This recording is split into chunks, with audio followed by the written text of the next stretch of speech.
ঝালকাঠির কাঠালিয়ায় জাতীয়তাবাদী ওলামা দলের উদ্যোগে সাবেক প্রধানমন্ত্রী বেগম খালেদা জিয়ার ৮২তম জন্মবার্ষিকী উপলক্ষে আলোচনা সভা ও দোয়া মাহফিল অনুষ্ঠিত হয়েছে। শনিবার ১৫ আগস্ট আসর নামাজ শেষে ওলামা দলের উপজেলা প্রধান কার্যালয়ে এই কর্মসূচির আয়োজন করা হয়।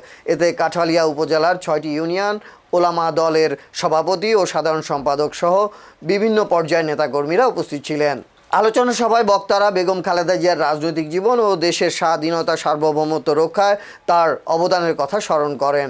আলোচনা সভা শেষে মরহুমা বেগম খালেদা জিয়ার রুহের মাগফিরাত ও জান্নাত কামনায় বিশেষ দোয়া ও মোনাজাত পরিচালনা করেন কাঠালিয়া উপজেলা ওলামা দলের সভাপতি কারি নিয়ামতুল্লাহ।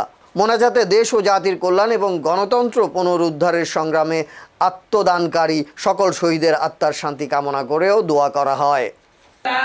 তার সুন্দরভাবে কাঠালিয়া রাজাপুরকে উন্নয়ন করার তৌফিক দিয়ে দিন। আয় আল্লাহ, আমরা আলেম ওলামা কাঠালিয়া যেন ঐক্যবদ্ধ হয়ে আল্লাহ জাতীয়তাবাদী ওলামা দলকে আরো যেন শক্তিশালী করতে পারি, আল্লাহ তার তৌফিক দিয়ে দিন। সুবহানাকা রাব্বিল ইজ্জাতি আম্মা ইয়াসিফুন ওয়া সালামুন আলাল মুরসালিন ওয়ালহামদুলিল্লাহি রাব্বিল আলামিন।